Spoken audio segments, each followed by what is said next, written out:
الحمد لله رب العالمين وأفضل الصلاة وأتم التسليم على سيدنا محمد خاتم النبيين والمرسلين وعلى آله وصحبه الغر الميامين أما بعد. قال المؤلف رحمه الله تعالى ونفعنا بعلومه وجعلنا مخلصين بقراءته. kata dia, dan 3 ta'aluk daripada yang 7 itu pula beberapa ta'aluk qabdah. Baik, kita masih lagi di bawah tajuk berkenaan dengan ta'aluk bagi qudrah. Ta'aluk qudrahnya kesemuanya ada 7 peringkat. Ta'aluk qudrah ada 7 peringkat. Baik. Jadi setiap sifat ma'ani, ya, kita ulang balik, setiap sifat ma'ani selain daripada sifat hayat, kesemuanya mempunyai ta'aluk. Apa makna ta'aluk? Itu wazifah bagi sifat. Ta'aluk ni makna wazifah sifat, tugas sifat. Baik. Jadi setiap sifat dia ada tugas masing-masing ataupun wazifahnya yang diibaratkan dengan ta'aluk.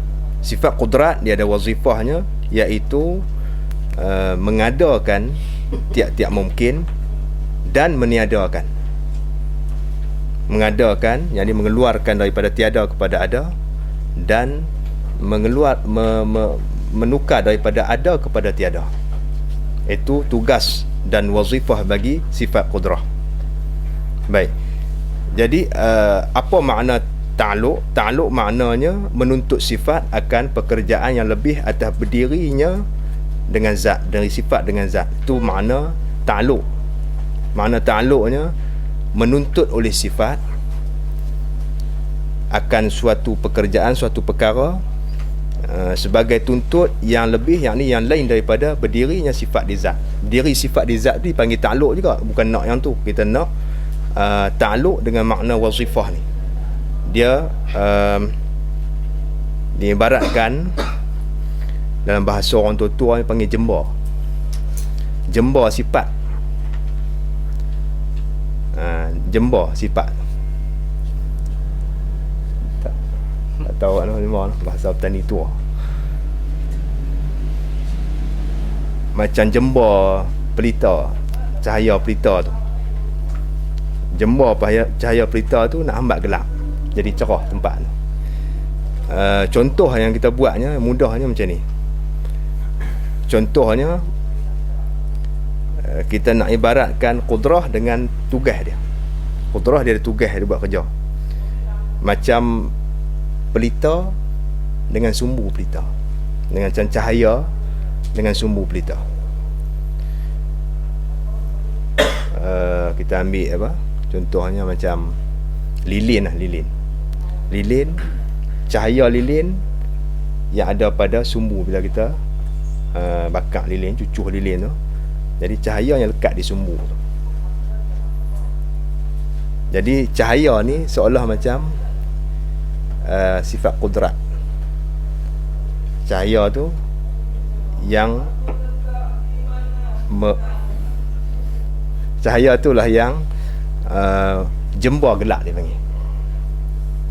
Mana kerja cahaya, kerja api dah, api yang ada pada sumbu tu kerjanya hambat gelap. Tapi dia duduk di lilin lah, dia duduk di sumbu lilin. Kita nak kira adakah lilin tu cahaya yang ada pada sumbu tu dia panggil ta'aluk juga. Tapi bukan ta'aluk tu yang kita nak. Kita nak ta'aluk iaitu kerja bagi cahaya yang tumpang pada sumbu lilin tu yang hambat gelap, bagi jadi cerah. Mana dia bukan berkaitan dengan diri dia sendiri, tak berkaitan dengan benda lain. Bila api tu ada pada sumbu pelita ke sumbu lilin ke, api tu kerja dia, tugas dia apa? Hambat gelap. Gelap tu perkara lain lah, yang lain daripada zat dan sifat. Begitu juga qudrah dan zat Allah Ta'ala. Sifat qudrah yang ada pada zat Allah Ta'ala tu kerja dia untuk mengadakan mungkin dan meniadakan, tapi atas jalan majaz, nak faham.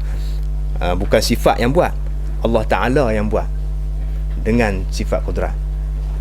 Itu dipanggil isnad majazi yang akan disebut nanti dalam surat 8. Itu kita kena jaga. Baik, faham no? Jadi kalau kata menuntut sifat akan pekerjaan yang lebih, yang lain, sebagai tuntut yang lain daripada berdirinya sifat dengan zat. Baik, macam sifat kudrat, dia tuntut sifat kudrat akan satu perkara, iaitu buat mungkin ataupun meniadakan mungkin. Yang lain daripada berdirinya sifat kudrat pada zat, itu yang kita nak pada kerja dia. Baik, dia kata ta'alluq sifat kudrat ni dia ada 7 semua. Yang pertamanya ta'alluq suluhil qadim. Secara ijmalnya ada 2 ta'alluq. Yang pertama ta'alluq suluhil qadim, yang keduanya ta'alluq tanjizi hadis. Baik, ta'alluq suluhi qadim macam mana kita nak buat misal dan contoh yang jelas? Baik, contoh yang jelasnya, yang mudah faham, hampir-hampir ya, nak bagi menghampirkan kefahaman kita tentang beza di antara ta'alluq suluhi qadim dan tanjizi hadis. Beza dia, yang pertama kita buatlah contoh lain pula. Contoh orang tua buat contoh. Suluh ni apa dia? Makna suluh ni patut dan padan, boleh. Contohnya macam perayuk tu, selagi tak tembuih, boleh tak masak nasi? Boleh. Mana kita panggil apa perayuk tu? Perayuk tu selagi tak tembuih, lagi itulah patut dan padan, boleh masak nasi. Masak ada lagi nasi, perayuk tu tak masak lagi, kita tak masak lagi, hanya kita panggil boleh dan patut padan.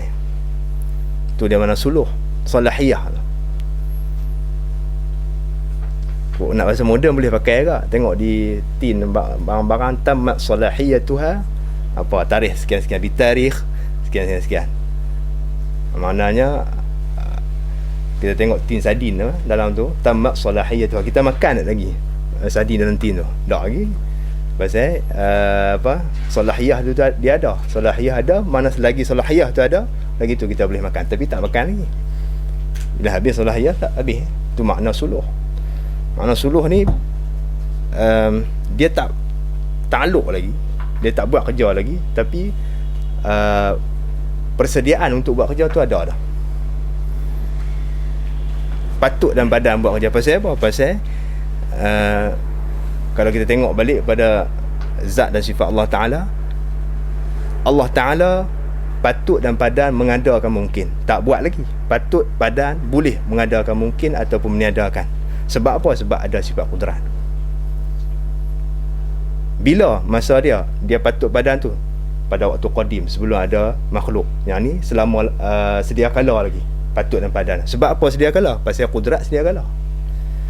Dia turut sekali. Bila kudrat sedia kala, maka salah, ta'alluq salah tu, ta'alluq suluh tu sedia kala juga, turut dengan kudrat. Syarat dia kena ada kudrat ni. Macam kita nak beri apa-apa harta, syaratnya kita nak beli kereta, nak beli rumah, syaratnya ada duit.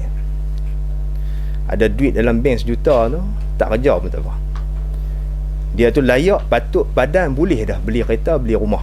Bawa buku bank di kedai, di bank ya. Bawa buku bank di bank mana-mana, di syarikat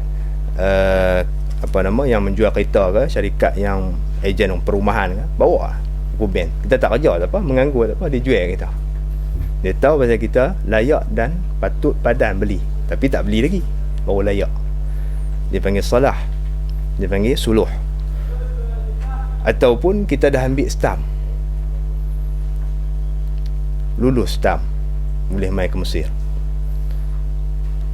Kemudian masuk kursus pula, BTM, lulus kursus BTM misalnya. 2 syarat tu lulus, maka kita dianggap sebagai patut, padan, boleh, layak untuk melanjut pelajaran ke Al-Azhar. Betul tak? Tapi kalau kita belum datang ke sini lagi, tak main kot ni lagi, cuma layak dah, kita tak main belajar lagi kan. Jadi dia ibaratnya seolah-olahnya sijil itu syarat kepada nak mai sini. Duit yang ada dalam tangan kita tu syarat untuk layak patut padan beli harta tu. Begitulah bandingan bagi ta'alluq suluh yang qadim. Kemudian ta'alluq tanjizi hadis bila dibuat terus, bila sampai masanya, contohnya si Khalid namanya, Allah Ta'ala akan buat pada tahun 2010 ni, pada sekian tarikh sekian-sekian, akan dizahirkan dalam dunia. Pada sebelum tu ta'alluq suluh yang qadim. Jadi bila sampai masa dia, Allah Ta'ala buat Khalid yang dalam maklumat Allah Ta'ala tu, yang Allah Ta'ala dah kehendak nak buat. Tentu dah bila masa sekian dia akan beranak, akan lahir, maka kudrat buat dengan ta'alluq tanjizi hadis. Ya, baik. Jadi kita dah masuk pada ta'alluq yang 3 lagi, ta'alluq yang dinamakan sebagai ta'alluq qabdah. Kemudian secara tafsirnya dia ada 7 ta'alluq. Yang pertama ta'alluq suluh yang qadim. Kemudian 6 lagi. 3 tu dipanggil ta'alluq tanjizi hadis. Kemudian 3 lagi ta'alluq qabdah. Ta'alluq qabdah. Apa makna qabdah? Tengok. Baiklah. Dia kata dan 3 ta'alluq daripada 7 itu pula beberapa ta'alluq qabdah. Yang ni baki daripada 3 ta'alluq yang tinggal lagi selain pada ta'alluq suluh yang qadim 1. Kemudian 3 ta'alluq suluh tanjizi hadis 3, jadi 4 dah, ada tinggal 3 lagi dinamakan ta'alluq qabdah. Baik, apa makna qabdah? Dan makna qabdah itu genggam. Asal makna qabdah genggam je ni. Qabdatan makna genggam. Masdar apa dia panggil ni? Masdar apa dia panggil qabdah tu? Masdar banyak, masdar mimi ke, masdar ni ke, masdar marrah ke, masdar hay'ah. Baiklah. Cari sendirilah dalam ilmu saraf. Baik. Qabdah itu makna genggam, makna sekali genggam. Masdar marrah. Baik, sekali genggam. Qabdah. Dan murad daripadanya, bukan maksud ini dari segi bahasa. Makna qabdah dari segi bahasanya genggam. Kita genggam sesuatu. Kita ambil benda, genggam buah dalam badan kita. Kita ambil benda ni, genggam. Kucing dia tangkap ikat, dia tangkap apa nama? Burung tu, kerap duduk dalam genggaman dia. Burung tu tak boleh pergi mana lah. Begitu juga apa-apa yang ada dalam tangan kita ni, bila kita genggam ni, dia sebenarnya ada simbolik. Dari segi luar, genggam ni, benda ni tak keluar dah daripada kita. Kucing dia genggam burung pati tu, tak lepas dah burung pati tu. Baik. Jadi maknanya di sini, muradnya apa dia? Maksud dia apa? Dan murad daripada qabdah di sini pada perbahasan ta'alluq sifat qudrah ni, bahawa mungkin, dia kata bahawa mungkin itu di dalam genggaman kudrat kehendak Allah Ta'ala. Bahawa mungkin itu di dalam genggaman kehendak Allah Ta'ala. Baik, apa maksudnya? Maka jika dikehendaki Allah Ta'ala akan kekalnya, tulis di situ, jika dikehendaki akan kekalnya, dihazafkan maf'ul di sini, dikekalkannya akan mungkin tersebut. Itu makna qabdah, ta'alluq qabdah. Okey, mula ta'alluq suluh qadim boleh dah, patut dan padan buat seorang nama Khalid tadi. Kemudian pada tahun 2010, pada tarikh 1 bulan 2 2010, pukul 9 pagi dia beranak. Zahirlah Khalid ni ke dunia ni. Maka Allah Ta'ala sudah tanjiz dah, dia akan zahir dunia hidup. Bila hidup, maka pada waktu tu dipanggil dia ditakluk oleh tanjiz hadis. Bila hidup saja, dia akan berterusan sampai umur dia 60 tahun. 60 tahun baru mati pula kan. Mati pula, berlaku pula tanjiz hadis itu. Tukar daripada tak ada, daripada ada kepada ada, daripada ada kepada tiada. Waktu mati tu. Baik. Di antara fatrah tanjiz hadis yang pertama dan tanjiz hadis yang kedua. Tanjiz hadis yang pertama buat dia daripada tiada kepada ada. Kemudian tanjiz hadis yang kedua tu meniadakan daripada ada kepada tiada. Ini mati kan. Antara fatrah tu dipanggil ta'alluq qabdah. Fatrah tu dinamakan ta'alluq qabdah, yang ni ta'alluq kita berada dalam genggaman Allah Ta'ala. Yang ni secara umum lah. Kalau secara tafsir macam saya sebut itulah, hari-hari Allah Ta'ala ta'alluq kita ni. Setiap masa, bukan hari-hari dah, setiap detik, sesaat, setengah saat ke, satu nilai yang paling kecil sekali, satu detik saja Allah Ta'ala tak ta'alluq, habis kita, musnah. Baik, ini secara umum. Makna ta'alluq qabdah di sini apabila mungkin itu, bila sebut mungkin, berada dalam genggaman kehendak Allah, berada dalam genggaman kehendak Allah Ta'ala. Macam kucing dia genggam burung tu, nasib lah burung tu. Kalau dia berasa nak lepas, dia lepas. Kalau dia berasa nak dia nak makan, dia makan. Kalau dia berasa dia nak main saja, dia lepas tu dia main pula, dia tak makan. Baik,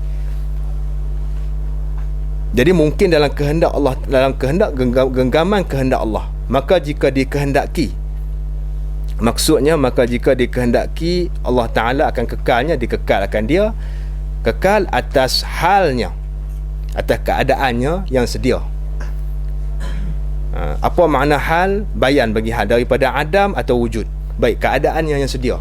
Kalau dia sudah ada, kalau Allah Ta'ala kehendak nak kekal, Allah Ta'ala kekalkan dia. Kalau Allah Ta'ala kehendak, mengikut ilmu, mengikut sifat iradat dia, mengikut kehendak Allah Ta'ala pada azali lagi. Kalau Allah Ta'ala kehendak mengadamkan dia, dia adamkan dia. Itu makna qabdah. Itu makna qabdah. Baik. Maka macam 60 tahun tadi, bila sampai Allah Ta'ala kehendak nak mengadam dia umur 60 tahun, mana dia duduk dalam kehendak tu, dalam ta'alluq qabdah tu, sampai umur 60 tahun tanjis, dimatikan. Baik, itu maksud yang dikatakan ta'alluq qabdah. Dan jika dikehendakinya oleh Allah Ta'ala, dikehendakinya Allah Ta'ala, diganti akan dia dengan lawannya. Kalau Allah Ta'ala kehendak, akan gantinya, diganti akan dia, akan mungkin itu dengan lawannya, lawan bagi hal tadi. Diganti akan dia ganti akan dia akan hal tu, halnya, hal mungkin tu. Rojok domain di situ.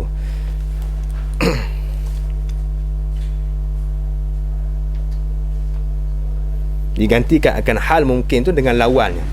Contohnya, kalau Allah Ta'ala kehendak kekalkan atas hal dia, kalau dia kekal, ada kekal sampai satu tempoh yang Allah Ta'ala tetapkan nak mati. Kalau Allah Ta'ala kehendak nak gantikan dia dengan lawan dia dah dalam keadaan la ni, Allah Ta'ala kehendak nak matikan dia, matikan dia. Itu makna qabdah. Itu makna qabdah. Baik, adakah berubah-ubah iradah? Tak berubah. Makna hak yang tetap dah di azali tu, yang tetap dah di azali. Allah Ta'ala tetap umur 60 tahun, mati. Kalau Allah Ta'ala kehendak dia kekal lah sampai hari kiamat.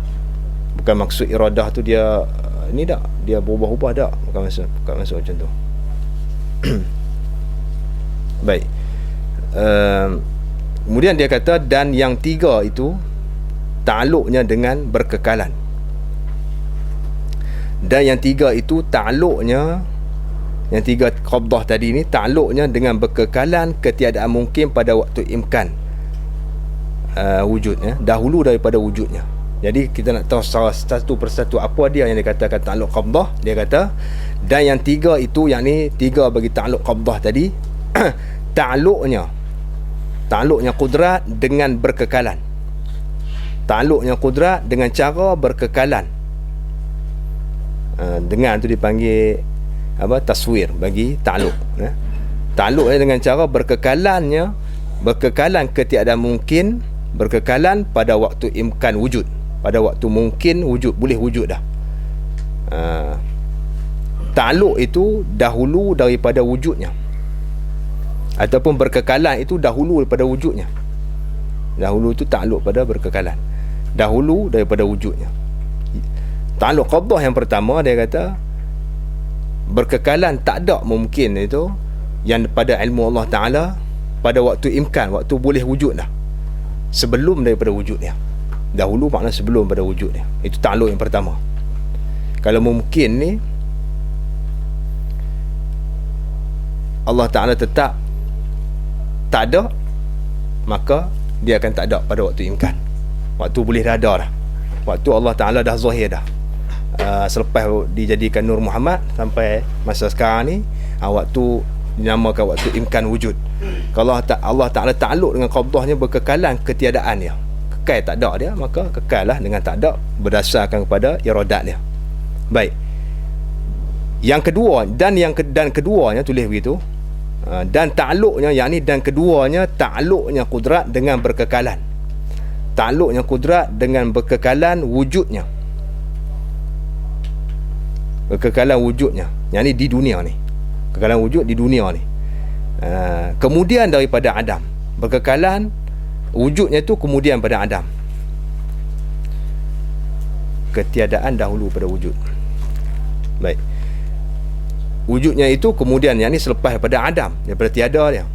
Ta'alluq qabdah yang kedua, bila kita dah jadi dah di alam ni, Allah Ta'ala jadikan di dunia ni, maka kita dita'alluq oleh ta'alluq qabdah Allah Ta'ala. Yang ni kekal wujud kita selepas daripada tak ada kita yang mula-mula tu. Baik. Dan yang ketiganya, dia kata, dan ta'alluqnya kudrat, yakni dan ketiganya ta'alluqnya kudrat dengan berkekalan.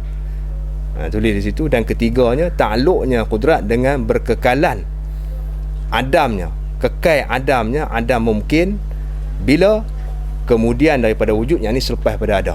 Selepas pada ada, kekal dia. Waktu bila? Iaitu di dalam alam barzakh, mahsyar. Di dalam alam barzakh, sebelum dibangkitkan daripada mahsyar, dalam kubur. Dia ta'alluq dengan qabdah di situ. Kita ni sebelum ada kita, hak mula-mula tadi, ta'alluq dengan berkekalan tiada kita pada waktu imkan. Imkan wujud, sebelum pada wujud kita, dita'alluq oleh qabdah. Kemudian tanjis buat bagi ada. Bila dah ada dah, dita'alluq pula qabdah dengan berkekalan wujud selepas pada tak ada kita tadi mula-mula. Kemudian dita'alluq pula dengan tanjis, hadis, untuk mematikan kita. Maka berkekalan pula, maka lekat pula ta'alluq qabdah tu. Dia tak putus ta'alluq. Bila tanjis, lekat pula ta'alluq qabdah, iaitu berkekalan Adam kita.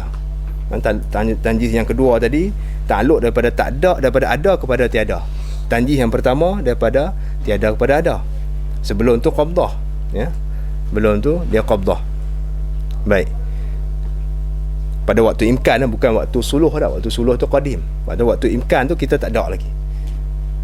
Maka dita'alluq oleh qabdah. Bila mai saja tanjiz, tanjiz dijadikan kita daripada tak ada pada ada. Pada waktu keadaan hal kita ada tu, dita'alluq oleh qabdah pula oleh Allah Ta'ala. Qabdah Allah, duduk dalam genggaman Allah dengan kehendak. Allah Ta'ala boleh ubah ikut kehendak dia. Nak kekal bagi ada ke, nak ubah bagi tak ada ke, ikut tu dia ibarat macam tu. Kemudian selepas daripada tu, sampai waktu kita dah mati, bila Allah Ta'ala tetap dengan kehendak dia, kita mati umur 60, maka umur 60 Allah Ta'ala tanjis mati. Maka selepas pada mati di alam kubur tu, kita duduk dalam qabdah. Qabdah tak ada kita. Tak ada kita, sehinggalah satu masa dibangkitkan daripada mahsyar esok. Baik. Jadi selesai kesemuanya 7 ta'alluq bagi kudrat secara tafsil. Kata dia, dan mustahil lawannya. Dan lawannya itu mustahil. Mustahil itu khabar muqaddam, lawannya itu mubtada' muakhar. Kena takdim takhir, kena pusing balik ibarat supaya lebih jelas. Jadi dan lawannya, lawan bagi sifat kudrah ataupun perkuasa ini mustahil, yakni mustahil atas Allah Ta'ala. Baik, mana dia lawan dia? Iaitu lemah. Lemah itu lawan bagi perkuasa ataupun kudrah. Mana bukti dan dalilnya? Dan dalil kudrah itu bahawasanya jikalau ada ia lemah, nescaya tiada didapatkan sesuatu daripada makhluk ini. Dalil aqlinya, secara akal, kalau kita fikir dan tilik, kalau kita andaikan, jikalau ni makna lau fardiyah, kalau kita andai dan takdirkan, bukan betul pun, kita fardu kan, ada ia lemah, ada ia Allah Ta'ala lemah, jadi nak jadi macam mana? Nescaya tiada didapatkan sesuatu daripada makhluk. Bila Allah Ta'ala lemah, tentulah tak ada makhluk ni. Didapat sesuatu makna tak ada makhluk, itu maknanya. Tak ada satu pun makhluk ni.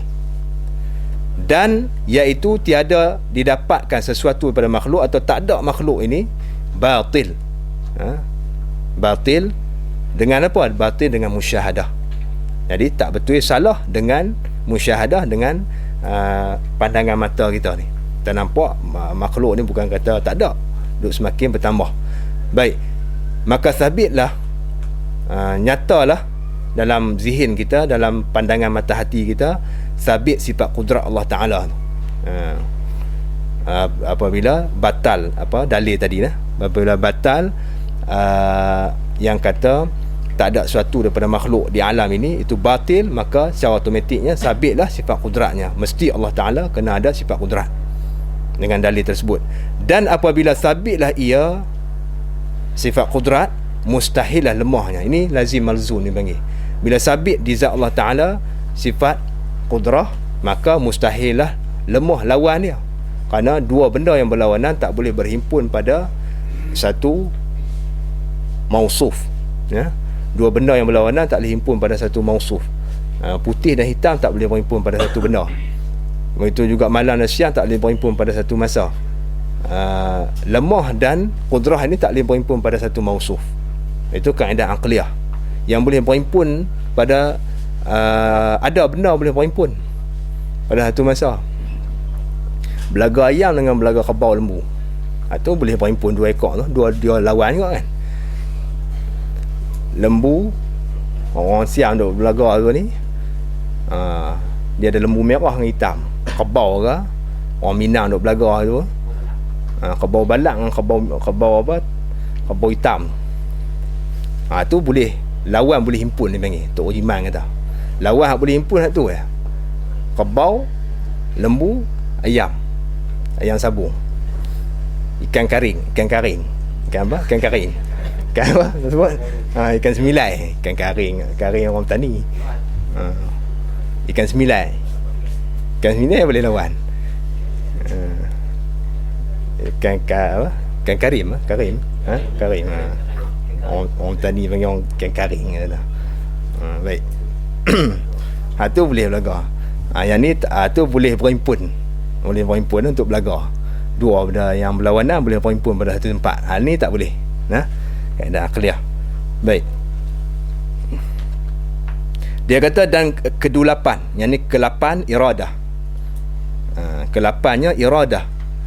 Artinya, arti iradah ini kehendak. Arti iradah kehendak. Jadi terjemahan ini tak tepat. Kita nak terjemahan yang lebih tepat. Tafsir lugawinya, iradah, tafsir lugawi daripada bahasa Arab kepada bahasa Melayu tu tidak bertepatan dengan mufassar bih. Tidak bertepatan dengan mufassar bih. Mufassar bihnya ialah sifat, ditafsirkan dengan ta'aluk, salah. Ditafsirkan dengan kerja dia. Jadi kena takwil.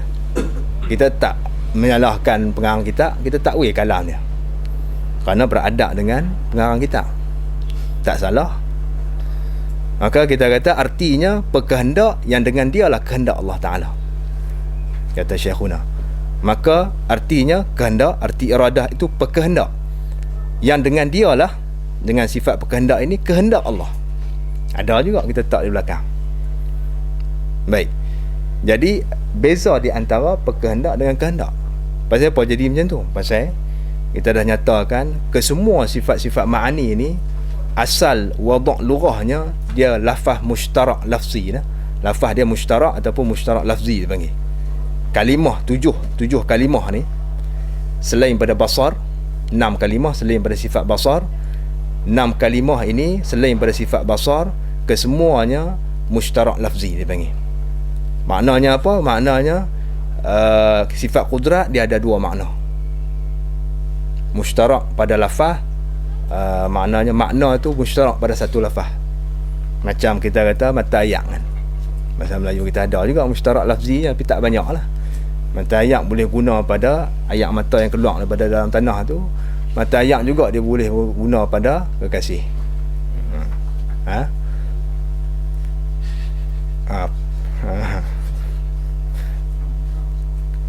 Pedai ayam, mangga boleh juga guna. Pedai ayam boleh guna dengan makna pedai ayam sungguh, ataupun pedai ayam dengan makna ibu kunci tu. Mangga pun macam tu juga, mangga dengan makna buah, mangga dengan makna kunci. Lafaz mushtarak lah. Begitu juga dalam kalam Arab banyak lafaz mushtarak digunakan. Bila ada lafaz mushtarak, bahasa Melayu kita kuasa atau kehendak tu bukan lafaz mushtarak. Lafaz mushtarak macam tadi lah, mangga, pedai ayam, mata ayak tadi, tu lafaz mushtarak. Maka berhajat kepada suatu kalimah lain untuk membeza di antara dua makna ni. Kerana kudrat dia ada dua makna, makna ismi dengan makna masdari. Begitu juga iradat ada dua makna, makna ismi, makna sifat, ataupun makna masdar, dan yang keduanya makna masdari, makna ta'alluq, makna wazifah kerja tu. Kita panggil makna masdari, makna hudus. Baik. Bila jadi begitu, maka pada Mekah dia bentuk satu istilah iradat ini, maknanya perkehendak tambah pa di situ di belakang, untuk beza dengan ta'alluq, untuk beza dengan iradah makna masdari. Yang muradnya di sini iradah makna ismi, ataupun iradah dengan makna sifat. Makna ismi ni makna benda, makna sifat. Masdari ni nak pada perbuatan. Baik. Jadi yang betulnya ialah iradat artinya perkehendak. Iradat dengan makna ismi. Dalil dia apa? Dalilnya yang pertama kita sebut perbahasan kita perbahasan sifat, bukan ta'alluq dah. Ta'alluq nak bahas kemudian, nak bahas sifat dulu. Kerana kita bilang sifat daripada wujud, qidam, baqa sampailah seterusnya. Yang keduanya, dalil yang kedua ialah ta'rif dia sendiri. Ta'rif ditarifkan di situ satu sifat yang wujudiah, itu dalil menunjukkan iradat ini dengan makna ismi. Baik. Kemudian dia kata dan makna kehendak di sini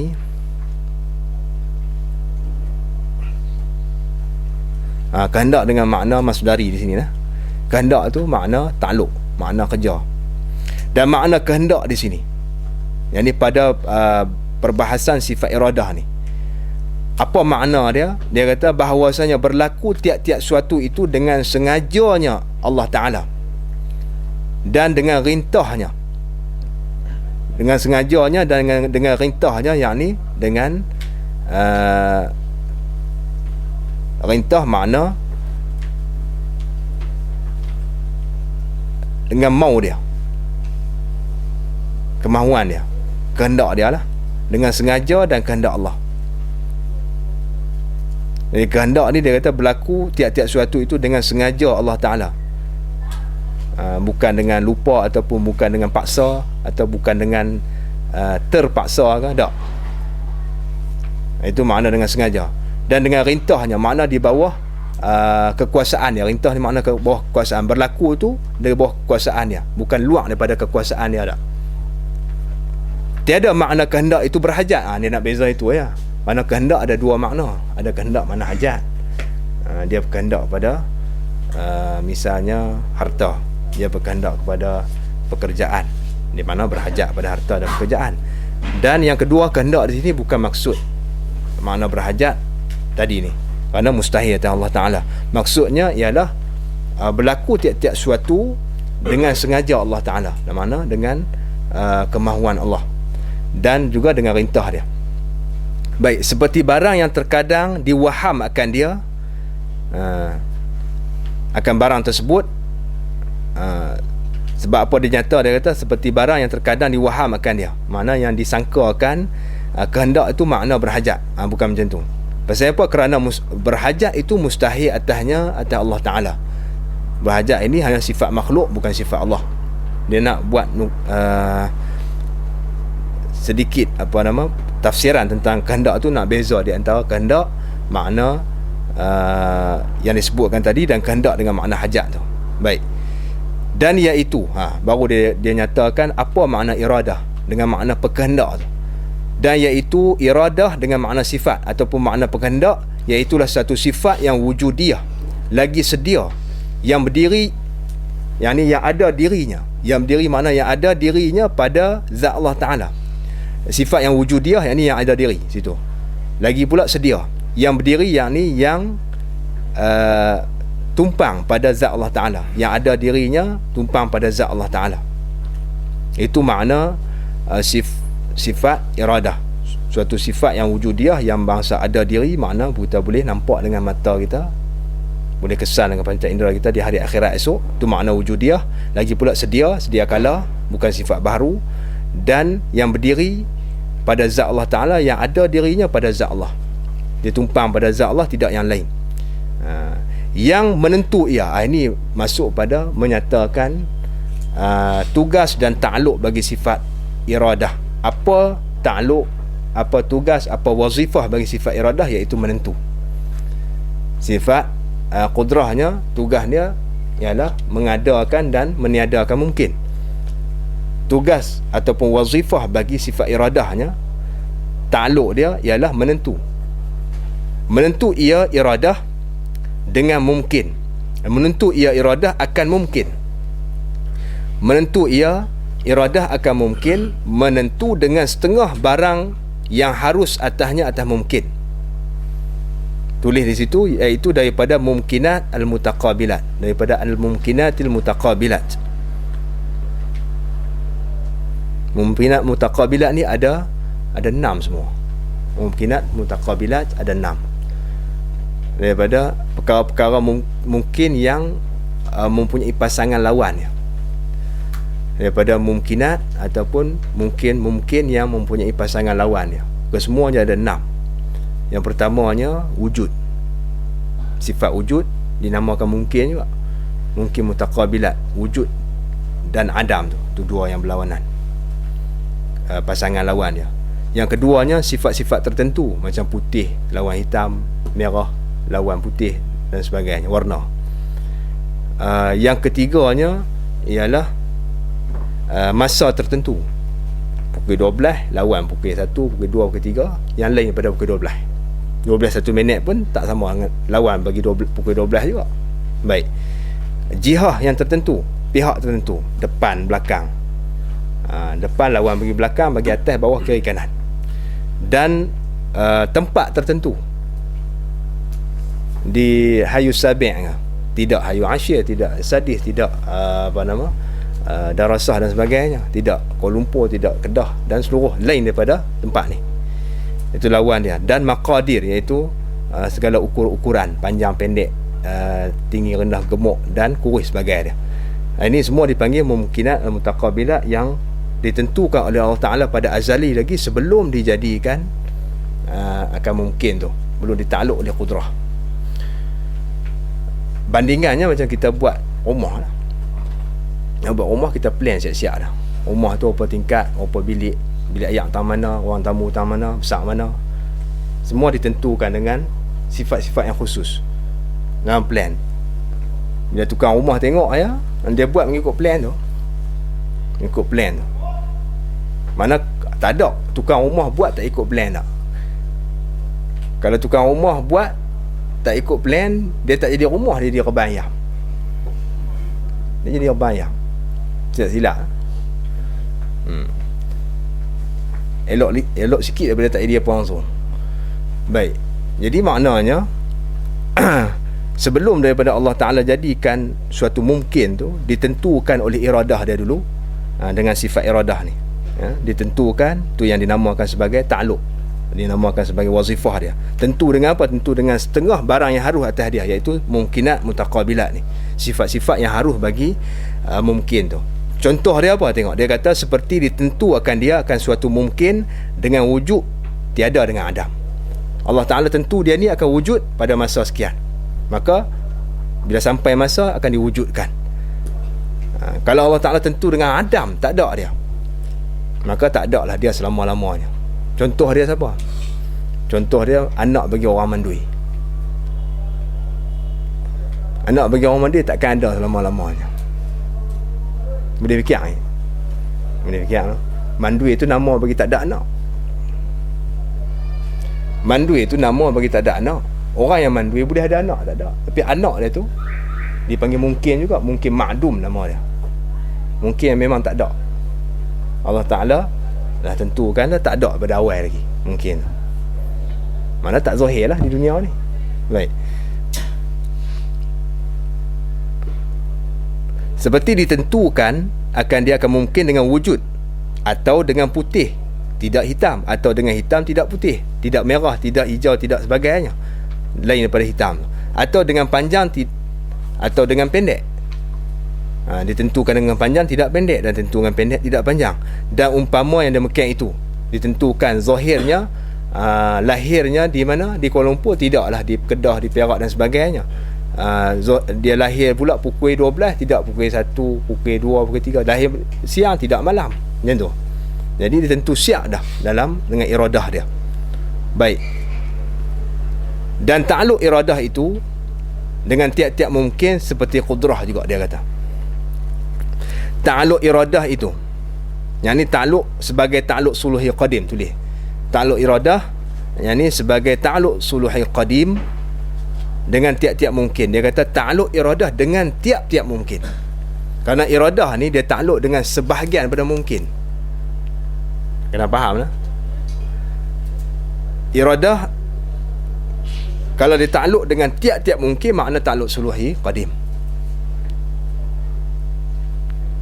Kerana apa? Kerana sifat bagi wazifah bagi iradahnya, dia akan buat sebahagian daripada mungkin mutaqabilat. Dia akan tentukan, bukan buat, tentu. Buat itu qudrat. Tentukan dengan sebahagian daripada mungkin mutaqabilat.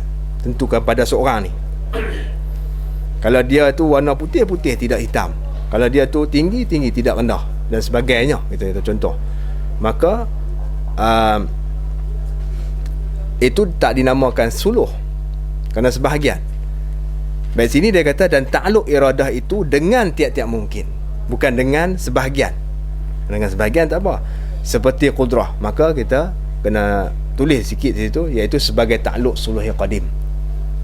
Dia nak cerita apa kita? Dia nak cerita kata ta'aluk iradah ini, ta'aluk qudrah sebagaimana ada pada qudrahnya ta'aluk suluhi qadim, begitu juga ada pada iradah ta'aluk suluhi qadim. Itu maksud dia. Kalau dia habaq terus memang senang kan. Kalau dia habaq terus tak payah mengaji, baca sendiri. Kalau dia habaq terus lah memang senang, tak payah mengaji. Tak dapatlah fadilat menuntut ilmu dan fadilat orang mengajar pula. Sebab itulah apa nama, nuktah antaranya bahasa dipayah tu supaya nak gemarkan orang menuntut ilmu dan gemarkan orang menyampaikan ilmu. Kalau tidak, baca sendiri, tak payah mengajar, tak payah belajar. Baik. Jadi dia kata dan ta'aluk iradah itu dengan tiap-tiap mungkin seperti qudrah. Bagaimana qudrah dia ta'aluk dengan tiap-tiap mungkin sebagai ta'aluk suluhi qadim. Maka iradah pun ta'aluk dengan mungkin sebagai ta'aluk suluhi qadim. Baik. Makna dia apa? Ta'aluk suluhi qadim bagi iradah ini, iaitu iradah sebelum daripada dia tentu tu, patut dan padan dah iradah menentukan mungkin, kerana ada sifat iradah. Patut bagi Allah Ta'ala, boleh Allah Ta'ala menentukan mungkin pada sedia kala lagi. Baik, pasal apa? Pasal ada sifat iradah macam kudrat tadi lah. Patut sedia kala dia menentukan dengan tiap-tiap mungkin. Patut dia tentukan panjang dan pendek, tinggi dan rendah, putih dan hitam. Dia tak tentukan lagi, dia patut saja. Sebab tu dia kata tiap-tiap mungkin. Kerana ta'aluk suluh ni dia umum, dia panggil, berbanding dengan ta'aluk tanjis. Tanjis tu dia dah tentukan dah. Dia dah tentukan yang mana satu. Kalau tentukan putih tidak hitam. Suluh tak, dia umum. Sebab tu disebut tiap-tiap mungkin. Tetapi ta'aluk qudrat itu ta'aluk mengadakan. Ini dia rujuk pula kepada ta'aluk tanjis. Dia kata tetapi ta'aluk qudrat itu ta'aluk mengadakan, dan ta'aluk iradat itu ta'aluk menentukan. Dua wazifah yang berbeza. Wazifah qudrat mengadakan, ataupun kita istilahkan dengan makna ta'aluk taksir, memberi bekas. Memberi bekas cara macam mana? Daripada tak ada beri bekas pada ada, daripada ada beri bekas pada tak ada, beri bekas pada al-kaun yang ada di alam ni. Api bila cukup syarat dia kena pada kertas ni, dia sambat kertas terbakar. Yang membakar tu Allah Ta'ala, bukan api tu dah. Maka kudrat Allah Ta'ala yang berbekas pada kertas tadi, yang menghanguskan kertas tu. Baik, iradat dia tentu ya. Dia tentu siap-siap. Kertas ni nak terbakar pukul 2 ni. Maka bila main pukul 2, Allah kudrat luluskan kehendak iradat. Pukul 2 dihanguskan kertas tu melalui asbab dia. Api, ada minyak pula atas kertas tu, ada api pula lekat jalan. Itu sebab saja. Baik, kemudian dia kata itu beza lah. Mana ta'aluk kudrat mengadakan dan meniadakan, ta'aluk iradat menentukan. Mana ta'aluk kudrat sini mengada dengan makna ta'aluk tanjizi hadis lah. Ta'aluk iradat dengan makna menentu di sini, ta'aluk dia ta'aluk tanjizi qadim. Itu beza dia. Kerana Allah Ta'ala tentukan sebelum Allah Ta'ala jadikan mungkin pada waktu qadim, bukan waktu sekarang ni dah. Takkan buat-buat siap-siap tu nak jadi mungkin baru nak jadi putih dah. Allah Ta'ala siap dah tentukan sebelum tu. Jadi secara ta'aluk iradah ini secara khususnya dia ada 3 ta'aluk. Kalau nak tulis ya. Yang pertamanya ta'aluk suluhi qadim. Iradah ada 3 ta'aluk. Ta'aluk suluhi qadim. Yang keduanya ta'aluk tanjizi qadim. Yang ketiganya ta'aluk tanjizi hadis. Ta'aluk tanjizi qadim makna Allah Ta'ala tentu pada waktu qadim lagi. Sebelum ada mungkin tu, Allah Ta'ala tentu siap dah pada waktu qadim. Waktu sebelum ada, sebelum waktu imkan, sebelum ada ni alam ni, Allah Ta'ala tentu siap dah. Setiap orang, setiap daripada kita ni, kita nak jadi macam mana, sifat kita macam mana, pada waktu sebelum ada kita, sebelum ada apa dalam alam ni, Allah Ta'ala tentu siap dah. Itu waktu qadim, waktu azali. Kemudian bila mai waktu dijadikan kita, waktu hadis ni, Allah Ta'ala tentu sekali lagi, dipanggil tanjih hadis. Ditentukan sekali lagi pada waktu zahir kita dalam alam ni.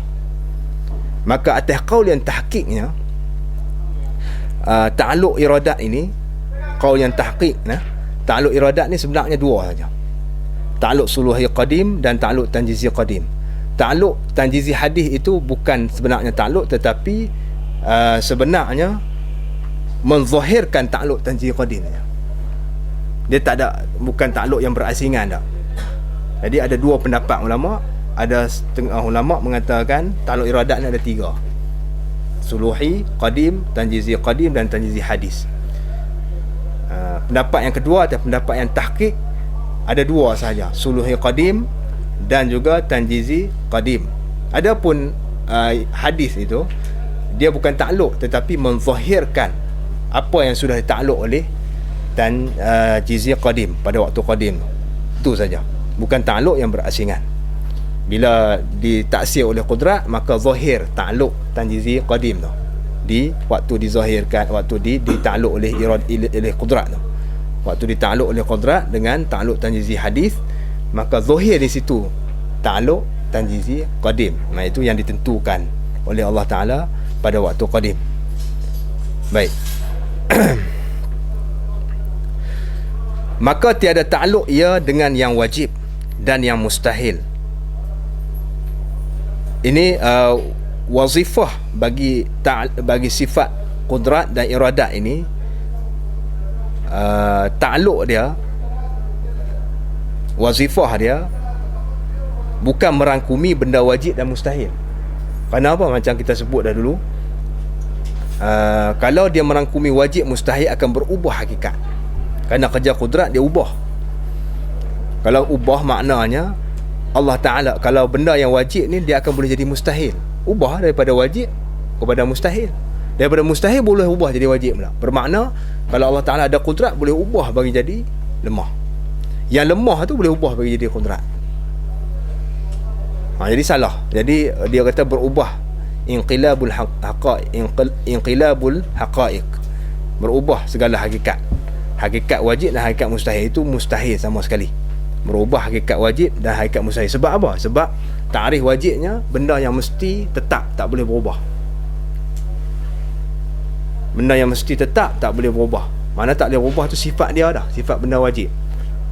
Mana mungkin dia nak berubah dengan taksir kudrat.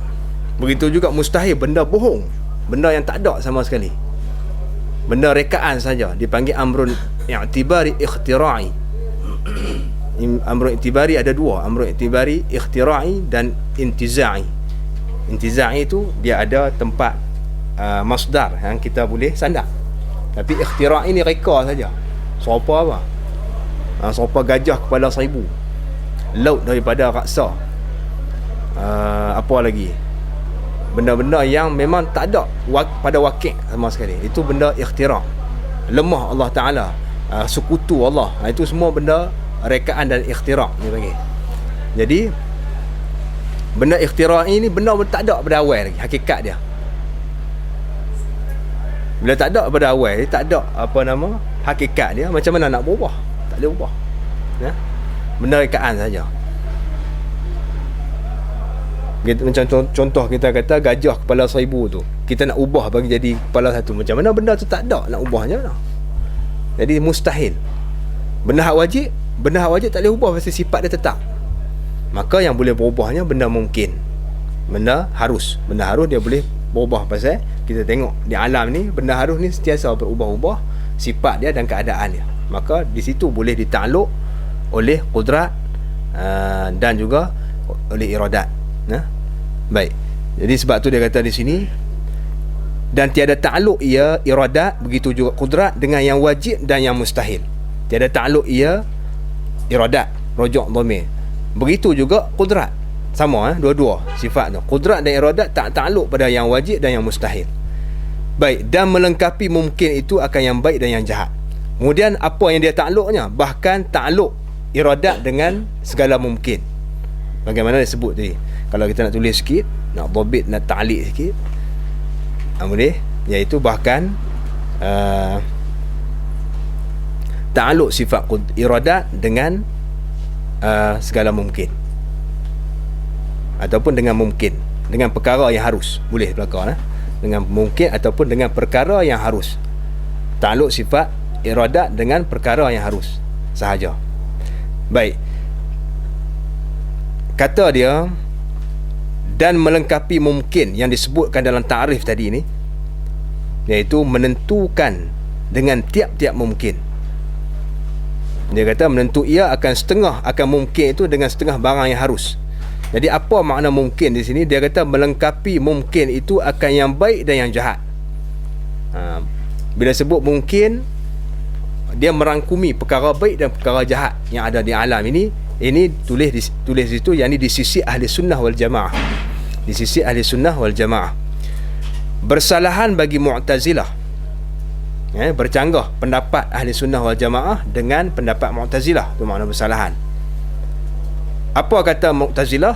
Kata Mu'tazilah yang berkata mereka itu Mu'tazilah, bahawa iradah Allah Ta'ala itu tiada takluk ia dengan segala yang jahat dan yang keji, tetapi wajib baik, Mu'tazilah kata iradah Allah Ta'ala tiada takluk, wazifah dia tu tidak berkaitan dengan perkara jahat dan keji. Dia nak lari daripada tu, Allah Ta'ala tak buat benda keji, hak buat keji makhluk. Betul lah, tapi salah dari segi kaedahnya, salah daripada kaedah besar, iaitu beriman dengan qada dan qadar Allah Ta'ala. Salah. Kaedah yang besar sekali, rukun iman yang terakhir, beriman dengan qada dan qadar Allah, khairihi wa syarrih. Dia abang jelas di situ dalam hadis, dalam dalil, dalam nas hadis Nabi itu jelas, beriman dengan qada dan qadar, baik dan buruk dia. Baik. Jadi di sini Mu'tazilah dia nak lari. Dia nak lari, maka bercanggah dengan kaedah-kaedah usuliyah bagi kaedah-kaedah asal bagi Islam. Maka dia Mu'tazilah ini dianggap sebagai ahlu bid'ah dalam pendapat dia berkenaan dengan mungkin di sini. Allah Ta'ala tak takluk, iradat dia tak takluk dengan perkara yang jahat dan keji. Baik, jadi mazhab ahli sunnah wal jamaah, apa pendapat mereka itu? Dia kata mazhab ahli sunnah wal jamaah berpendapat bahawasanya Allah Ta'ala iradatnya merangkumi segala perkara yang baik dan segala yang jahat, perkara yang buruk yang berlaku di alam ni, taat dan juga maksiat, Islam, kufur, benda-benda yang baik dan buruk yang ada di alam ni semua ditakluk oleh iradah Allah Ta'ala, telah ditentukan oleh Allah Ta'ala di alam ni, pada azali lagi, kemudian diluluskan oleh qudrat di alam ni. Maka kita kena beriman bahawasanya Allah Ta'ala menentukan benda yang baik dan juga menentukan benda yang buruk dan keji. Tetapi dia kata, walaupun begitu, dia kata tetapi wajib atas kita, walaupun pegangan akidah ahli sunnah wal jamaah begitu, tetapi wajib atas kita beradab serta Allah Ta'ala. Dia itu pegangan betul ya dah, tetapi wajib atas kita hamba ini beradab serta dengan Allah Ta'ala, serta Allah Ta'ala. Macam mana kita beradab? Dengan bahawa tiada kita bangsakan segala kejahatan dan kekejian itu kepadanya Ta'ala, kepada Allah Ta'ala. Kita terus letak segala kejahatan ni pada Allah Ta'ala. Kita tengok berlaku kufur, kita kata ni Allah Ta'ala. Kita tengok berlaku zina, maksiat, itu Allah Ta'ala juga.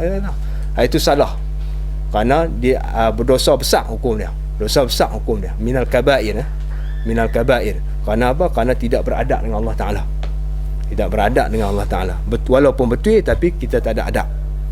Kita kena bangsakan kepada orang yang melakukan tu.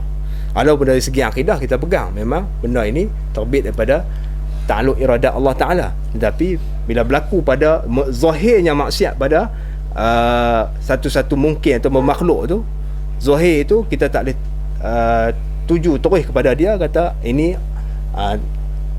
sebab Allah Ta'ala. Tak boleh kata sebab dia, kata sebab makhluk tu buat kerja jahat tu. Baik, kerana beradab dengan Allah, dengan bahawa kita tiada kita bangsakan segala kejahatan dan kekejian itu kepadanya Ta'ala. Dia kata melainkan pada maqam mengajar dan belajar, tambah sikit, mengajar dan belajar, dan pada kelakuan dan tambah sikit lagi, dan pada kelakuan mengajar dan mengajar, pada tempat mengajar dan belajar, dan pada kelakuan mengajar dan belajar, kecuali pada waktu kita belajar dan mengajar, kerana nak menjelaskan tentang hukum. Apa hukum kalau benda buruk ni adakah daripada iradat Allah Ta'ala? Boleh kita cerita kerana nak menjelaskan hukum. Baik, tetapi pada waktu masa belajar dan mengajar juga, ataupun pada kelakuan mengajar dan mengajar. Apa makna kelakuan mengajar dan mengajar? Bukan waktu tu waktu mengajar dah, tetapi majlis tu majlis yang kita tanya soalan. Kita duduk saja, duduk sembang dengan Tok Guru ni, kemudian nak tanya sikit Tok Guru masalah ni, itu dia panggil kelakuan mengajar dan mengajar. Sambil duduk sembang tu, sambil istifadah ilmu, bila dia tanya soalan, itu tak apa. Baik, boleh, walaupun bukan pada majlis mengajar dah. Dia kata dan tiada harus bagi seorang berhujah, yakni haram hukumnya. Tiada harus maknanya haram, kerana bukan bab akad. Bismillah. Tiada harus di sini dengan makna haram. Haram bagi seorang, tiada harus bagi seseorang berhujah ia dengan bahawa tiap-tiap kejahatan itu dengan kehendak Allah, yakni berlaku dengan kehendak Allah Ta'ala, dan qadarnya, berlaku dengan qadarnya. Kehendak Allah Ta'ala dan qadar itu sama. Dia panggil apa tu? Dan ataf muradif. Ataf muradif, atau tafsir, kita panggil tafsir, boleh juga. Baik, jadi dia kata tiap-tiap kejahatan itu berlaku dengan kehendak Allah Ta'ala dan qadarnya. Qadar Allah. Qadar tu ibarat pada kehendak, makna yang sama iaitu bila haram hukum dia dahulu, yakni sebelum daripada jatuh terjebak ia dalam maksiat. Jatuh dalam maksiat, ini terjebak dalam maksiat. Bahasa moden sikit, tak apa ke no? Tak apa. Nak bagi faham ya. Bukan nak ubah lah, tak ubah apa. kekal keaslian bahasa kita tu. Di mana nak bagi jatuh ni takut tak faham kan, kita boleh terjebak bahasa moden. Macam bahasa kitab turah lah, Arab pun dia tak faham ke bahasa turah kan, dia pun terjemah dalam bahasa moden untuk sebagai wasilah untuk memahami. Baik, dahulu yang ni sebelum daripada jatuh dalam maksiat. Untuk apa dia buat macam tu? Supaya jadi jalan bagi mengerjakan maksiat tu. Ni ada ni orang yang pegang macam ni. Ada orang yang pegang macam ni. Dia mengaji ilmu sifat 20, pati sifat 20. Kemudian dia buat hujah lah. Benda yang berlaku di alam ni dengan kudrat ni iradat Allah Ta'ala, buruk dan baik, betul dia kata. Maka bila dia buat zina minum arak, orang tanya siapa ambil zina minum arak, dia kata ini berlaku dengan kehendak bukan aku dah, berlaku dengan kehendak Allah Ta'ala. Buat pi apa pun. Jadi dia kata haram hukum dia seorang tu berhujah segala kejahatan itu berlaku dengan kehendak sebelum daripada dia terjebak dalam maksiat, supaya perkara tersebut jadi jalan, jadi jambatan untuk mengerjakan maksiat. Itu haram hukum dia. Dan berpegang dengan ini hujah yang keji, banyak jatuh, yang ini banyak berlaku. Dan berpegang dengan ini hujah yang keji ini, banyak jatuh, yang ini banyak berlaku di kalangan manusia, istimewa daripada umpama raja dan orang besar-besar, dia kata. Yang ni lebih-lebih lagi istimewa, maknanya lebih-lebih lagi berlaku pada raja dan orang besar-besar. Bila tak kala hendak menzalimkan mereka itu, raja dan orang besar-besar ni, akan orang awam, rakyat dia ke, atau hendak berzina. Dia tengok anak dara dalam kampung, dia berkenan, dia ambil buat gundik dia. Padahal dia tu bukannya orang raja dulu-dulu ni. Dia ambil buat gundik. Zaman dulu kalau kita baca buku kan, gundik raja. Gundik ni istilah Melayu kita, sebenarnya umul walad. Kalau diterjemah yang betulnya, umul walad bermakna asal pada hamba. Asal pada hamba. Gundik ni umul walad. Umul walad tu hamba yang telah diwati oleh suami, oleh Said ataupun tuan dia, yang bunting hingga melahirkan anak. Apabila lahir anak, maka merdekalah hamba tersebut. Apabila mati hamba tuan dia, merdekalah hamba tersebut. Itu panggil umul walad. Bila mati tuan, secara automatik merdeka hamba tersebut. Baik, itu yang diistilahkan dalam bahasa Melayu kita gundik.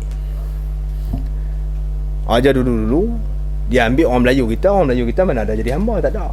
Semua orang merdeka. Dia ambil tengok mana senggak sikit, dia ambil buat gundik dia. Itu salah. Buat gundik dia berzina. Jadi bukan hukum hamba dah. Bukan hukum hamba. Cerita zaman dulu lah, zaman dulu. Ada kan zaman dulu kita hamba? Tak ada lah. Tak ada lah sejarah orang Melayu kita jadi hamba, dijual beli, diperdagangkan hamba, tak ada kan? Tak ada. Perdagangan hamba ni sebelah sini saja. Tak tahulah, mungkin ada kot. Mungkin ada. Wallahu alam. Kalau ada ni orang kulit hitam ada tempat kita. Tapi tak ada lah sekarang ni kan. Baik. Itu dia buat contoh ni, memang benda ni berlaku lah. Benda ni berlaku. Dan sangka mereka itu, orang raja, umpama raja dan orang besar-besar itu akan lepas daripada ambilan, yang ni balasan Allah Ta'ala. Ambilan mu'akhazah dia panggil. Ambilan makna mu'akhazah ataupun balasan Allah Ta'ala. Dan murkanya murka Allah. Maka jika menyertaikan yang demikian itu oleh menghalalkan umpama zalim dan zina itu, nescaya kufur mereka itu. Kemudian dah tak apalah, mereka kata, mereka berhujah, kata mereka buat zina dan juga segala perkara maksiat ni dengan hujah tersebut. Hujah tiap-tiap berlaku, tiap-tiap perkara maksiat ini dengan kehendak Allah Ta'ala. Dah lah hujah tu. Kemudian dia perhalal pula. Dia kata dengan hujah ni lah halal hukum dia. Berzina, halal minum arak dan sebagainya. Halal berzina, halal minum arak, halal lah benda-benda maksiat. Maka hukum jadi kufur tu. Tadi berdosa besar aja. Ni hukum jadi kufur tu. Kufur keluar daripada agama Islam. Wal'iyadzubillah. Baik, demikian lagi tiada harus. Begitu juga masalah yang kedua. Tadi masalah yang pertama. Masalah yang keduanya demikian lagi, yang ni seperti yang di atas, ya. Seperti masalah yang pertama tadi, tiada harus berpegang dengan hujah yang tersebut. Hujah mengatakan tiap-tiap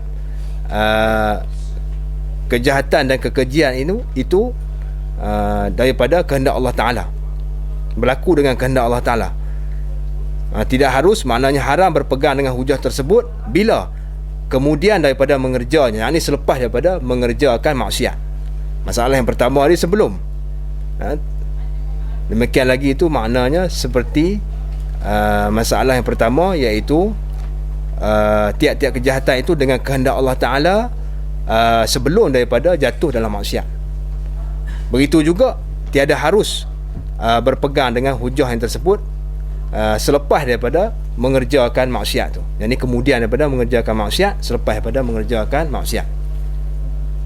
Faham tu masalah tu? Demikian lagi maknanya rujuk pada tiada harus mengerjakan, tiada harus berpegang dengan yang atas itu. Tiada harus bagi seorang berhujah ia dengan tiap-tiap kejahatan itu dengan kehendak Allah Ta'ala sebelum daripada, dahulu daripada jatuh dalam maksiat. Demikian lagi itu rujuk di situ. Begitu juga tiada harus berpegang dengan hujah yang tersebut selepas daripada mengerjakan maksiat. Sebagaimana sebelum, selepas pun haram juga hukum dia. Baik. Tapi syarat dia kata, jika qasad ia, jika niat ia dalam hati akan lari daripada had ataupun ta'zir. Dia qasad, tujuan dia, dia buat macam tu, dia kata macam tu kerana nak lari daripada hukum had dan juga ataupun hukum ta'zir. Dia kena hukum had dah kerana minum arak ataupun berzina. Dia kata nak buat macam mana? Bukan kehendak dia dah, berlaku ni bukan dengan kehendak dia. Dia habaq kat hakim, pandai dia. Dia nak lari daripada hukum had. Ataupun dia pergi cium dia pergi sentuh perempuan yang mahram di ta'zir. Contohnya, dia pergi sentuh perempuan yang haram nikah, perempuan ajnabi misalnya, dibawa kes itu di mahkamah dan dia hukum ta'zir lah, pasal dia sentuh ya. Bukan berzina lah, masuk dalam section ta'zir. Bila ta'zir, dia buat alasan nak buat macam mana, dia bukan kehendak dia kata, kehendak Allah Ta'ala. Maka hukum dia haram kerana tujuan nak lari daripada had dan ta'zir dengan sebab dosa itu, dia kata. Baik. Maka jika qasad ia akan menegah cerca orang. Ini muqabil pada kata tadi nak lari daripada had dan ta'zir. Maka jika qasad pula akan menegah pada cerca orang atas dia, apa hukum? Maka harus bagi seorang itu berhujah dengan yang demikian itu. Kalau dia nak elak daripada orang cerca dia, orang kata kat dia, dia boleh berhujah. Dia kata dia berzina misalnya, orang cerca dia, orang kata dia macam-macam, dia kata nak buat macam mana benda tu, aku berlaku dengan kehendak Allah Ta'ala, aku pun tak mau tapi berlaku dengan kehendak Allah Ta'ala, dia kata. Nak buat macam mana kan, Allah Ta'ala tetap macam tu dah. Dia nak elak daripada cerca orang lah. Bukan maksud dia pasal dia yang buat, dia yang pilih macam tu, tapi dia nak elak daripada cerca, dia kata macam tu, harus hukum dia dengan tujuan tu lah, tujuan nak elak daripada cerca orang. Dan tiada harus baginya redha. Tetapi qaid walaupun begitu, walaupun dia kata dia nak harus dia berhujah dengan yang tersebut kerana nak elak daripada cercaan orang ramai atas dia, tiada harus baginya redha dengan maksiat tu. Maksiat dia buat, dia tak redha walaupun berlaku. Kalau dia redha, tak boleh hukum dia. Baik. Dan jika adalah ia maksiat tersebut dikehendaki, yang ni ditentukan oleh Allah Ta'ala sekalipun, dikehendaki oleh Allah, yang ni ditentukan oleh Allah Ta'ala sekalipun, dia tak boleh redha dengan maksiat. Bila maksiat tu berlaku pada dia, walaupun dengan pilih hati dia, walaupun telah ditentukan oleh Allah Ta'ala, dia tetap tak boleh redha. Tapi dari segi apa, dia kata daripada pihak keadaannya ditegah daripada maksiat. Yang ni dari segi jika ditilik dan dipandang dari sudut seorang itu ditegahkan daripada melakukan maksiat. Maka kalau kita pandang dari sudut kita ditegah daripada berzina dan sebagainya, daripada segala perkara maksiat, kalau kita pandang dari sudut tu, maka tidak harus, haram kita redha dengan perkara maksiat tersebut walaupun telah ditentukan oleh Allah Ta'ala dari sudut tu. Baik, dari sudut lain pula, pasal apa dia kata? Kerana bahawasa redha dengan maksiat itu maksiat pula, yang ni maksiat juga. Redha dengan maksiat itu hukumnya maksiat, sama saja. Kita buat maksiat, kemudian kita redha dengan maksiat orang lain. Kita tengok orang lain tu buat melakukan maksiat, kita redha. Kata dah berlaku kan ni, kita pun redha. Tak ada bangkangan, maka hukum maksiat juga sama dengan orang buat maksiat. Baik, dan wajib redha dengan maksiat pula dah tadi tiada haram redha dengan maksiat. Ini bercanggah dua ni. Sebab tu dia buat iktibar. Haram redha dengan maksiat sekira dipandang dari sudut hukumnya ditegah. Dipandang dari sudut maksiat itu perkara tegahan Allah Ta'ala, termasuk dalam tegahan Allah, maka haram kita redha. Tetapi dari sudut lain pula wajib. Sudut macam mana? Dan wajib redha dengan maksiat itu daripada pihak keadaannya. Keadaan maksiat itu keadaan Allah Ta'ala dikehendaki. Keadaannya, keadaan maksiat, ia badal baginya. Ya, tak payah buang. Ada orang buang lah, keadaannya ia tak, itu kita buat badal. Keadaannya, keadaan maksiat, ia dikehendaki Allah Ta'ala, dikehendaki akan dia oleh Allah Ta'ala. Mana dari segi sudut wajib kita redha dengan maksiat itu, kita pandang dari sudut maksiat itu di bawah takluk iradat Allah, telah ditentukan oleh Allah Ta'ala. Mana maksiat kalau kita pandang dari sudut telah ditentu oleh Allah Ta'ala, kita kena redha. Tapi kalau kita pandang dari sudut hukum haram tu, kita kena benci. Jadi dua benda yang berbeza. Mana kita boleh redha dan benci itu dalam masa yang sama, tapi lain pandangan sudut. Lain sudut pandangan kita. Kalau kita pandang dari sudut hukum haram, hukum tegahan, maka kita benci dengan maksiat tu. Kalau kita pandang dari segi maksiat itu telah ditentukan oleh Allah Ta'ala di bawah takluk iradat Allah, maka kita wajib redha dengan perkara tersebut. Mana terima lah, kita redha, kita terima benda tu memang kehendak Allah Ta'ala. Pasal apa? Kerana redha dengan hukum Tuhan yang mukhtar Jalla wa'ala. Kerana bahawasanya redha dengan maksiat dari segi pihak dari sudut maksiat tersebut telah ditentukan oleh Allah Ta'ala, itu dinamakan redha dengan hukum Tuhan yang mukhtar Jalla wa'ala. Baik. Dan mustahil lawannya. Yang ni dan lawannya itu mustahil atas Allah. Mana lawannya? Dan iaitu ada sesuatu dengan ketiadaan kehendaknya. Baik, kita tengok di atas sikit dalam ta'liq nombor 1 tu. Dia kata qauluhu menentu ia. Qauluhu menentu ia. Artinya menentu oleh sifat iradat itu menentu ia nombor 1 tadi kan kita tak baca. Dia kata sifat yang wujudiah yang lagi sedia yang berdiri pada zat Allah Ta'ala yang menentu ia akan mungkin. Jadi menentu artinya menentu oleh sifat iradat itu. Jadi dhamirnya rujuk kepada sifat iradat. Dia kata di sini, dan isnad menentu kepada iradat itu majaz akli. Dia kata isnad menentu kepada iradat itu majaz akli. Pasal apa ditulis ta'liq ni penting, takut kita salah faham. Bila salah faham, gugur iman kita. Tempat yang penting ni kita kena mulahazah lah, kerana salah faham gugur iman kita. Bab isnad penting. Pasal kita mengaji balaghah, sebab tu kita baca. Kalau baca orang kampung kita tak ajar dah, kita hurai cara lain lah. Tapi bila kita belajar ilmu balaghah dan juga ilmu-ilmu alat Arabiah ni, maka kita kena jelaskan di sini supaya lebih jelas dan takut tak tergelincir akidah kita. Baik, dia kata menentu oleh sifat iradat. Baik, isnad di sini dia kata isnad menentu kepada iradat itu majaz akli namanya, daripada isnadkan sesuatu kepada sebabnya. Jadi kita kata yang menentu itu sifat iradat itu majaz, disandangkan. Isnad ni makna kita letak hukum tentu tu. Isnad ni maknanya kita sandarkan hukum. Contohnya Zaidun qa'imun. Zaidun qa'imun. Zaidun dipanggil musnadu ilaih. Qa'imun dipanggil musnad. Sebab apa? Sebab Zaidun tu disandarkan hukum qiyam kepada dia. Kita hukum apa kat Zaid ni? Bila sebut kalam Zaidun, kita tengok seorang tu macam tu. Takut tak faham lagi, tak tahu lah kan. Maka kita kata, kita ta'bir dengan mulut kita Zaidun qa'imun. Ataupun kita tengok macam ni, duduk, Zaidun qa'idun ataupun jalisun. Baik. Jadi hukum julus, hukum qiyam tadi disandak kepada siapa? Disandak kepada Zaidun. Maka Zaidun bila sandak kepada Zaidun, dipanggil dia tu musnad ilaih. Hukum yang disandarkan kepada dia. Kita tak pergi sandak ke orang lain.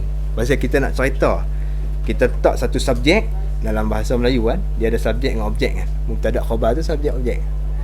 Kita letak subjek, kemudian kita nak objek dia. Letak dekat subjek ni. Kita nak menggambarkan satu subjek tu apa dia. Kita nak menggambarkan Zaid ni sifat dia macam mana, qiyam ke ataupun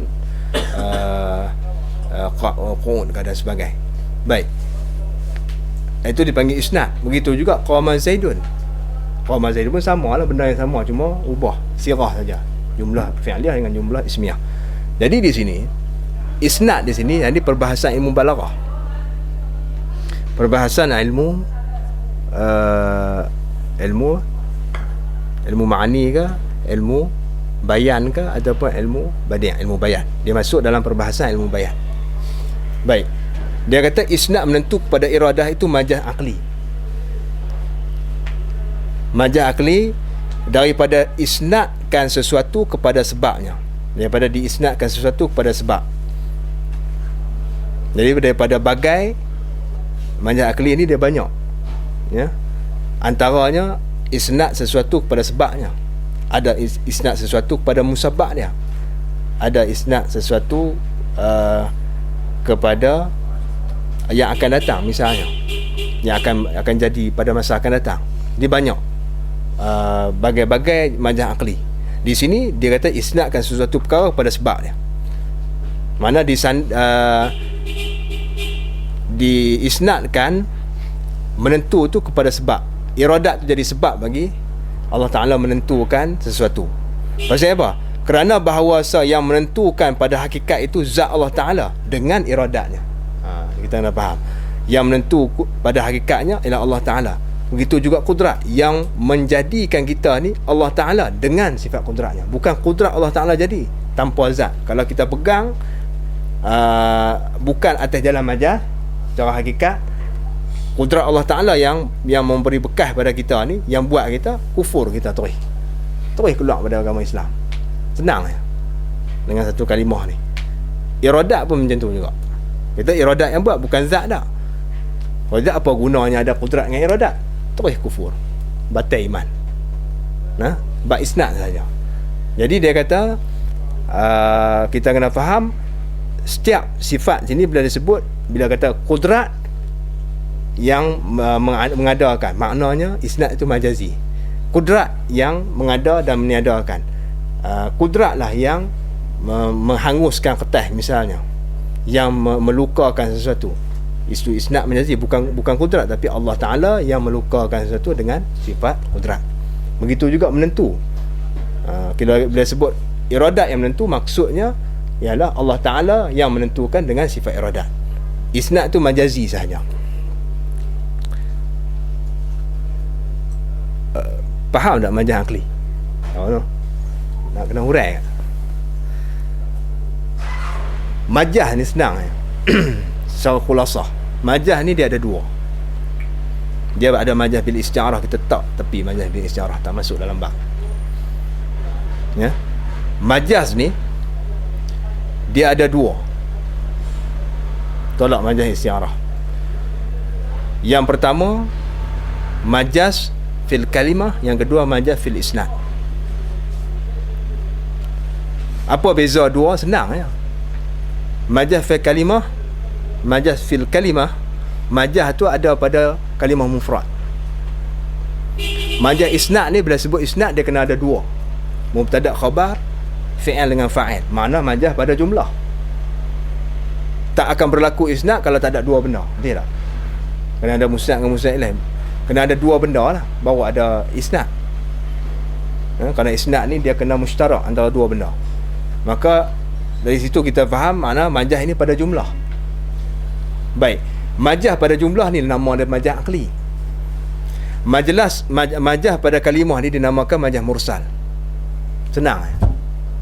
Kemudian majaz bil isti'arah tu, yang isti'arah tu bab lain, dia tak keluar. Kerana hak ni majaz yang alaqahnya ghairu musyabahah. Alaqahnya ghairu musyabahah. Baik. Contohnya apa? Contohnya kita kata ambatar rabi'ul baqla. Contoh-contoh hak yang lazim dibuat dalam kitab al-bayan, ilmu bayan. Ambatar rabi'ul baqla, telah menumbuh oleh waktu musim bunga ni akan tumbuh-tumbuhan sayur-sayuran. Jadi isnad ar-rabi' kepada imbat tu isnad majazi nama dia. Bila waktu rabi' ni kita tengok pokok semua naik, jadi seolah-olahnya macam rabi' tu lah yang menumbuhkan segala sayuran. Padahal tak, ya, itu isnad majazi saja. Isnad yang hakikinya Allah Ta'ala yang menumbuhkan baqla, segala sayuran tu pada musim rabi', pada musim rabi' ataupun musim bunga. Baik, itu majaz pada isnad. Macam ni pun majaz pada isnad lah. Bila sebut Allah Ta'ala yang iradat yang menentu ia iradat akan mungkin dengan setengah barang yang harus atasnya, maknanya yang menentu oleh Allah Ta'ala dengan sifat iradat. Itu yang hakikatnya. Dia panggil majaz pada isnad tu. Kalau majaz mursal tu, majaz mursal dia pada kalimah saja. Contohnya was'alil qaryah, tanyalah akan kampung. Kampung tak boleh tanya. Kampung tak boleh tanya, dia tekan dengar, bukan ada telinga tak. Tanya, yang ni ahla al-qaryah. Begitu juga Nabi kata afdalul qurun qarni thumma allazina yalunahum thumma allazina yalunahum. Dia kata sebaik-baik qurun tu qurun aku, yakni sebaik-baik ahli al-qurun. Afdalul ahli al-qurun ahlu qarni. Sebaik-baik ahli al-qurun ialah ahli qurun aku. Bukan qurun tu yang baik dah, ahli yang duduk dalam qurun tu. Itu dipanggil majaz mursal juga, min itlaqi mahal wa iradati halifi. Banyak lagi contoh-contoh yang lain. Jadi di sini majaz di sini majaz pada isnad, iaitu isnad fi'il pada fa'il dia. Dipanggil majaz aqli. Baik, dia kata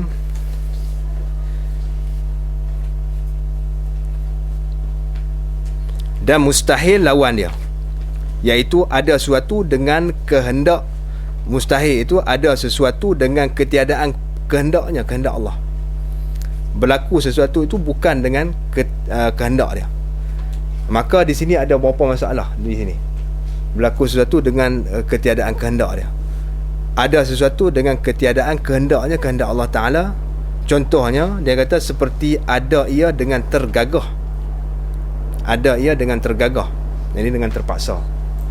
Yang keduanya dengan lalai. Yang ketiganya dengan terlupa. Ni semua masuk di bawah contoh bagi ada sesuatu dengan ketiadaan kehendak, bukan dengan kehendak dia.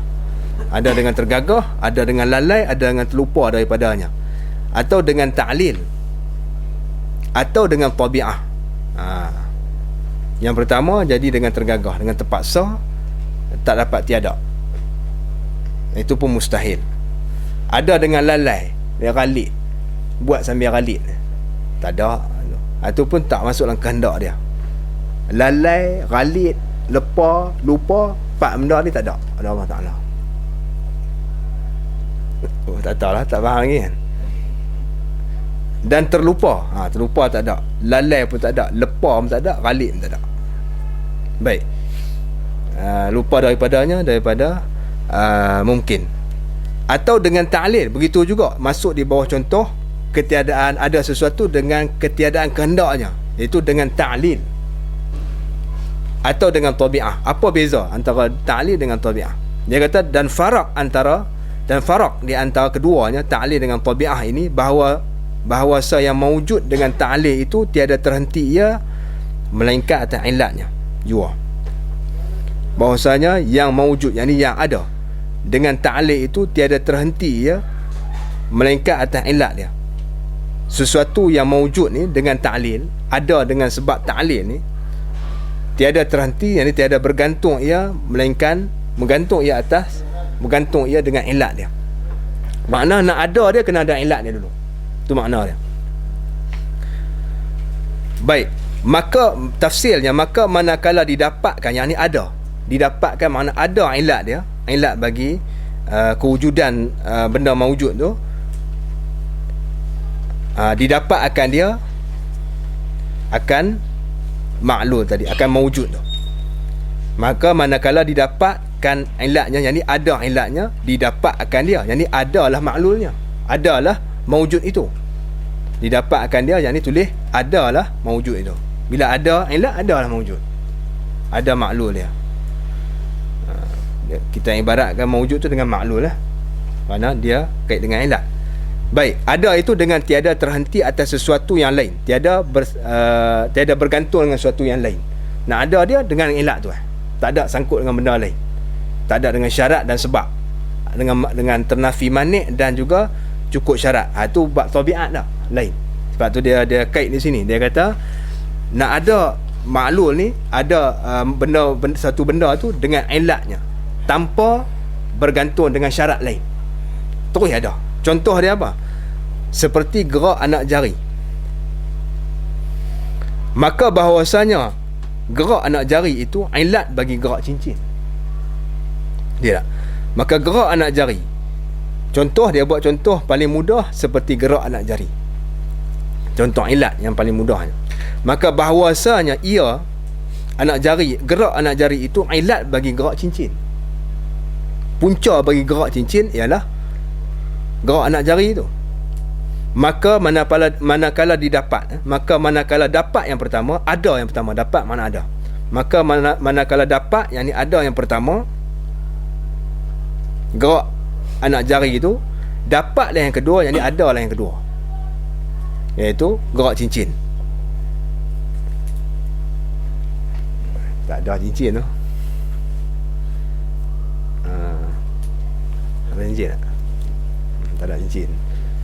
Cincin bila ada di tangan kita, bila anak jari gerak, cincin mesti gerak sekali.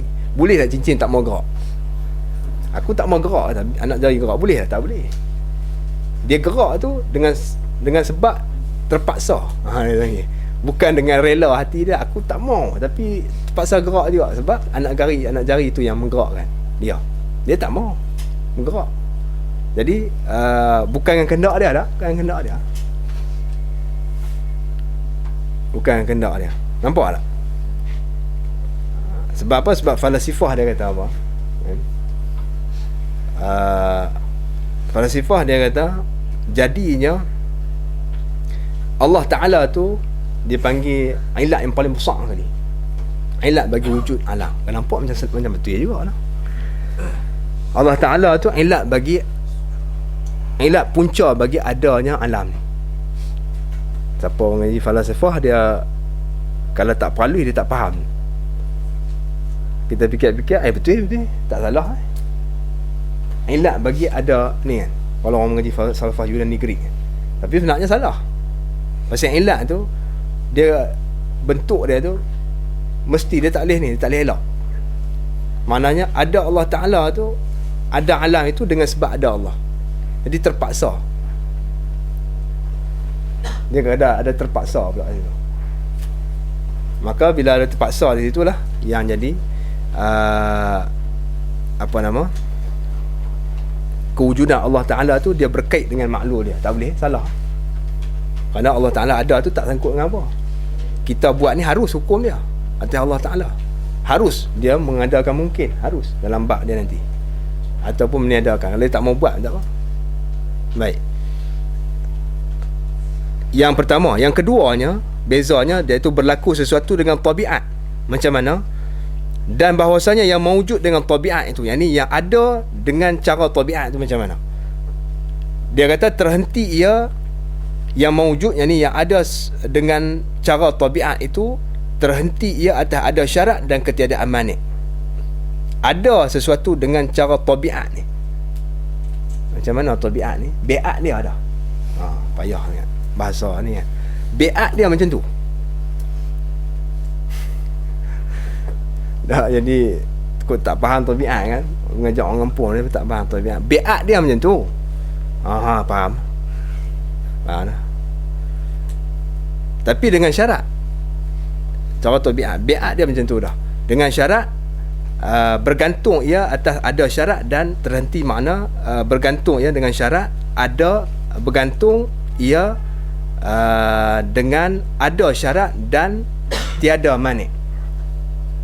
Dua benda kena ada sini kalau nak ada dengan tabiat ni. Contohnya seperti api. Api tu tabiat dia apa? Membakar. Biat dia macam tu dah. Baik. Dia kata contoh seperti api. Ini api itu tabiat. Maka bahawasanya tiada menghangus ia api. Inilah tiada menghangus ia api. Majaz lah, bukan hakikat lah. Tiada menghangus ia api melainkan dengan syarat menyentuh dan ternapi basah. Okay. Tabiat api dia menghanguskan benda, tetapi dengan syarat, dua syarat. Yang pertamanya, kita lighter kita buh tani boleh terbakar lah atas ni. Atas ni lighter di sini, perak tani terbakar tak boleh. Itu bukan, itu tak ada syarat, dia kena sentuh api tu, sentuh pong api, sentuh kertas terbakar. Syarat pula kertas ni kering, kertas basah dia nak bakar. Betul tak? Mana kena ada dua syarat ni, barulah cara tabiatnya dia akan terbakar. Mana di sini apa maksud kita nak ada sesuatu dengan tabiat tu dengan cukup syarat dan ternafi manik, maka dia tak boleh elak dah, dia kena ada biat dia macam tu. Jadi tak termasuk di bawah keluar daripada kehendak Allah Ta'ala.